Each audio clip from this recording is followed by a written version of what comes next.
You think you are making rational choices with your hard-earned cash, but deep inside your skull, your brain is actually treating every dollar like a hit of cocaine, and every financial loss like a literal fight for physical survival.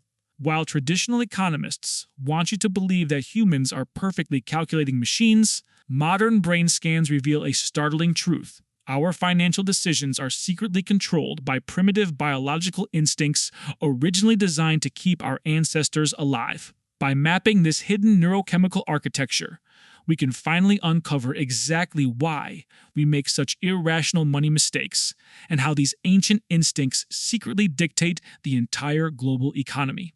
This is a standard expected utility curve. It is a graphical representation used in economics to show exactly how individuals choose between outcomes with different levels of risk. This specific curve illustrates the assumption of Homo economicus, the theoretical idea that humans act as perfectly rational utility-maximizing agents. Within this model, every financial decision is a calculation. It assumes you weigh risk and evaluate the reward, like a mathematical computer, always maximizing personal gain. Empirical testing, however, reveals that this model fails to predict how people actually behave. In the real world, human financial choices frequently deviate from the predictions of classical macroeconomic theory. The abstract logic of the curve fails because it ignores the actual neural architecture that processes value and risk. Neuroeconomics addresses this gap using functional magnetic resonance imaging, or fMRI. It's a brain scanning technique measuring neural activity by detecting changes in blood flow. This data indicates that the brain does not treat money as an abstract number.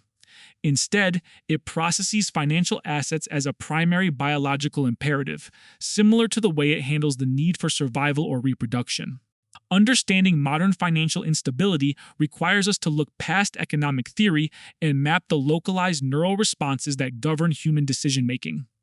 Researchers at Stanford University investigated these biological responses by scanning subjects who were anticipating a financial reward. This 3D model highlights the nucleus accumbens.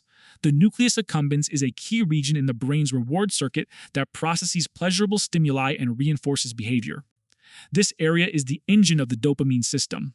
In our evolutionary past, it was dedicated to survival rewards like food, but today it responds with equal intensity to the prospect of gaining wealth. This visualization compares the bold signals of a subject anticipating money with one anticipating narcotics.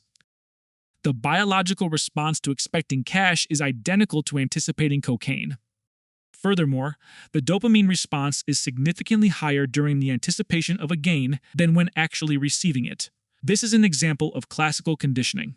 Just as Ivan Pavlov's dog salivated at the sound of a bell before food appeared, our brains release dopamine when we see cues that suggest a financial gain is coming. This reaction occurs so rapidly that it bypasses conscious thought entirely. A British study confirmed this by showing subjects images of coins at high speeds.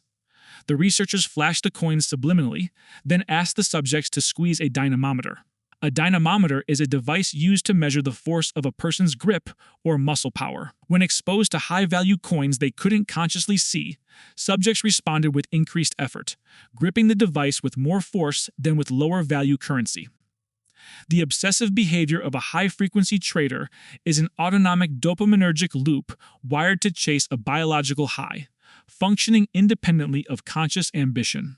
The brain's reaction to losing money is handled by a different system. This is a concept known as loss aversion, developed by Daniel Kahneman. Loss aversion is the psychological observation that the pain of losing something is felt more intensely than the joy of gaining the same amount. This diagram illustrates the asymmetry. A financial loss has roughly twice the psychological impact of a gain of the same size. Financial loss triggers an entirely distinct compartmentalized biological network that functions separately from the dopamine-driven reward center. This network is centered in the amygdala. The amygdala is an almond-shaped cluster of neurons deep in the brain that acts as the primary center for processing fear and emotional responses. While the amygdala evolved to help us evade physical predators, it now activates when we see a declining stock portfolio or a rising debt. Researchers confirmed the amygdala's role by studying 2 patients who had rare genetic lesions that disabled this part of their brain. Without a functioning amygdala, these patients showed no loss aversion. They were willing to take extreme financial risks that neurotypical people avoid, as they no longer felt the biological alarm associated with loss. Our brains process the threat of financial ruin as an immediate physical danger to our survival.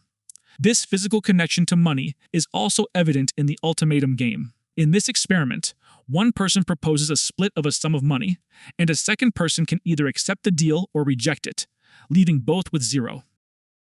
Although a rational actor would accept any amount of money over nothing, most people reject offers that they perceive as unfair. This rejection is driven by the anterior insula.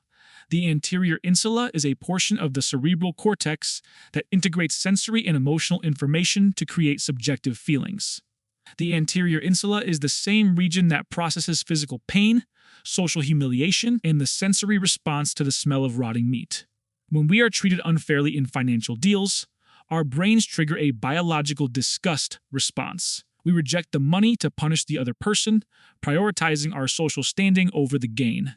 The connection between financial assets and physical sensation was further proved in a study conducted at a major university. One group of students was asked to count a stack of real $100 bills, while a control group counted slips of plain paper.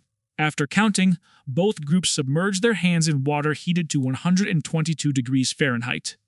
The students who had handled the actual cash reported feeling significantly less physical pain than those who handled the paper. Because the brain equates money with safety, the mere presence of currency acts as a localized physiological anesthetic, buffering the body against physical pain. Despite our brain's strong link to money for survival, it contains a significant flaw in how it computes the actual value of that money over time. This is known as the money illusion.